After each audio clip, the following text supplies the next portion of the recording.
There is a sound that defined an entire era of hip-hop. If you are listening to rap music between 2018 and 2026, really listening, not just as background noise but as something you felt, you heard it constantly. Dark, ominous piano melodies stacked over booming 808 bass lines, hi-hat patterns that hit with a precision that felt almost violent, beats that didn't just support the rapper on top of them, they competed with them, challenged them, made them rise. That sound came from Memphis, Tennessee, and more specifically it came from a kid named Brytavious Chambers who started making beats at home on FL Studio when he was 14 years old and uploading them to audio streaming platforms, hoping someone would notice.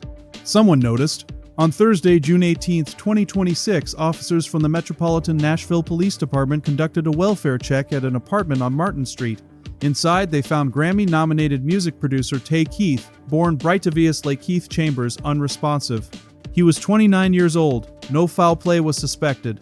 The exact cause of death remains pending autopsy results. 3 days before he was found, he had posted to Instagram, proudly showing off his latest production placement. Right up until the end, he was working, he was creating, he was doing the only thing he had ever truly wanted to do.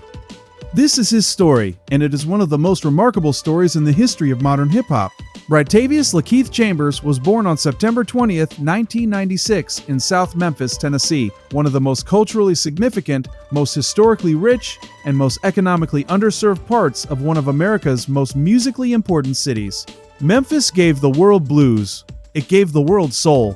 It gave the world rock and roll through Sun Studio and a young man named Elvis who walked in off the street. It gave the world Al Green, Isaac Hayes, 3-6 Mafia, and a specific school of rap, raw, dark, hypnotic, built on bass lines and drum patterns that felt like the city itself was pressing down on your chest. That would, decades later, become one of the foundational influences on mainstream trap music. Tay Keith grew up inside all of that, and at 14 years old, when his family had relocated to East Memphis, he found the tool that would let him channel it: FL Studio, Fruity Loops. The production software that has launched more careers in hip-hop than almost any other single piece of technology, because it is accessible and immediate and rewards people who are willing to simply sit down and figure it out. He sat down and figured it out. His early beats reflected exactly what Memphis rap sounded like: gritty, unapologetic, built on darkness and atmosphere rather than brightness and polish. But even in those early years, working alone at home, uploading to streaming platforms hoping someone would download, there was something different happening. A curiosity, a drive to push the sound somewhere it hadn't been before, a sense that the Memphis aesthetic could travel, could reach audiences that had never been to Tennessee and make them feel, viscerally, what it sounded like to grow up there. He was 14. He had absolutely no idea how far it was going to go. Around the time Tay Keith was beginning to develop his production skills in East Memphis, he crossed paths with a local aspiring rapper named Blockboy JB. They were teenagers. They were both serious about music in the way that serious people are serious, not as a hobby, not as a distant dream, but as the thing that made the most sense about their lives. Their friendship was immediate and their creative partnership was natural. Tay Keith had the beats, Blockboy JB had the voice and the hunger. They started working together, building a catalog together, developing an understanding of what each other needed that would carry them both forward for years. By 2015, Tay Keith had his first significant placement, producing work for Memphis rapper Black Youngsta on the mixtape Fuck Everybody, including the track Lil Bitch. It was local recognition, street-level credibility, the beginning of a reputation in the circles that mattered. Fellow Memphis producer Hit Kid, who later posted a photo of himself and Keith with the caption, "I ain't even got the words, we've been doing this since 2010, represents how deep those roots went. This was a decade-plus creative community, built in a city that the mainstream music industry had always treated as a source to extract from rather than invest in. Tay Keith was part of that community first and a mainstream star second.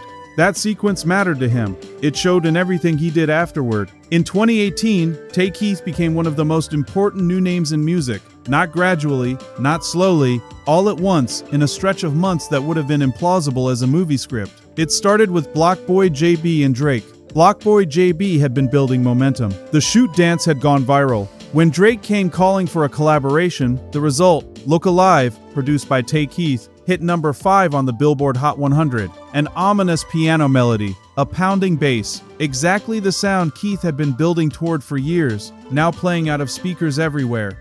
But Look Alive was just the opening act for what came next. Later that same year, in November 2018, Travis Scott released Astroworld, one of the most anticipated and commercially successful rap albums in years. The lead single was Sicko Mode, 9 minutes. 3 distinct beat switches, Take Keith's fingerprints on one of the most memorable sections of one of the year's biggest songs. The album went number 1. Sicko Mode went diamond, the highest certification a single can receive from the RIAA, awarded when a song crosses 10 million sales and streaming equivalents. At 23 years old, Take Keith received his first Grammy nomination for his work on that track. Grammy nominated at 23 for a diamond certified record in the same year as Look Alive, while still a student, because here is the extraordinary detail that makes the 2018 story even more remarkable. Take Keith graduated from Middle Tennessee State University in December 2018 with a Bachelor of Science degree in Integrated Studies and Media Management. While his beats were topping the global charts, he was attending classes. While he was becoming one of the most sought-after producers in the industry, he was completing a degree that most people in his position would have dropped years earlier. Beverly Keel, dean of MTSU's Scott Borchetta College of Media and Entertainment, described him after his death in terms that capture something essential. He was so smart and insightful, not only book smart and business smart, but people smart. People smart, that detail matters. It shows up over and over in every account of who he actually was. After 2018, Take Keith didn't coast, he expanded. In 2019, he produced Before I Let Go for Beyoncé's Homecoming visual album, connecting the Memphis sound to the Queen herself, reaching an entirely different tier of the music industry. He worked with Miley Cyrus on Mother's Daughter. He produced for DJ Khaled, Eminem, Cardi B, Future, Lil Nas X, Polo G, and dozens of others across multiple genres and multiple markets. The catalog grew, the platinum certifications multiplied.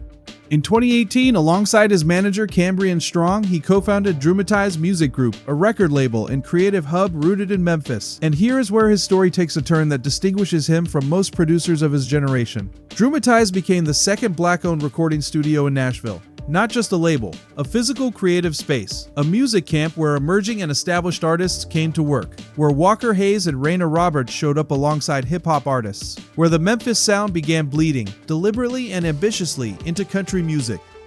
He had decided Nashville wasn't just where he lived, it was where he was going to build. In 2023, he and Sexy Red released Pound Town as a lead artist, a viral hit that demonstrated he wasn't just a behind-the-scenes figure. In 2024, he received his second Grammy nomination for his production work on Drake and 21 Savage's Rich Flex. The same year, BMI named him Producer of the Year at the R&B Hip Hop Awards.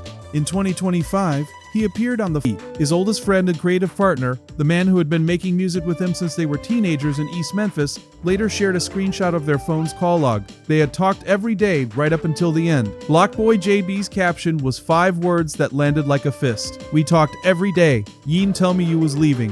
When news of his death broke on June 19th, the music world responded with the kind of unified, genuine grief that only happens when someone truly beloved is lost.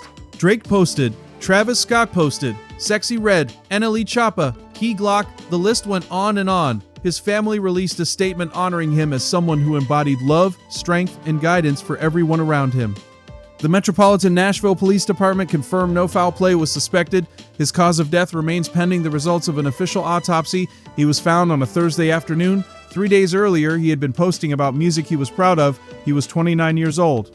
I want to end with something his former dean said about him because I think it captures what made Take Keith different from most people who achieve what he achieved. Not only book smart and business smart, but people smart. The ability to navigate the music industry, one of the most chaotic, exploitative, and unpredictable businesses in the world, while holding on to the friendships that had built you, while investing in the community that had shaped you, while building a studio that would give other people a place to create, while graduating with a degree because you decided that education mattered even when the Billboard chart was already calling your name. Take Keith was 29 years old. He had already done more in his career than most producers accomplish in a lifetime. He had taken the sound of South Memphis and carried it to every major market in the world. He had given Drake and Travis Scott and Beyoncé the canvas on which some of their biggest moments were painted. He had built a label. He had built a studio. He had fought for his city.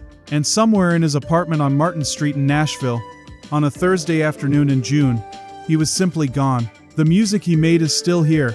It will be here for a very long time. Rest in peace, Take Keith. Memphis made you. You made the world hear Memphis. If Take Keith's music meant something to you, drop your favorite Take Keith beat in the comments. Let's celebrate what he built. Take care of each other. I'll see you in the next one.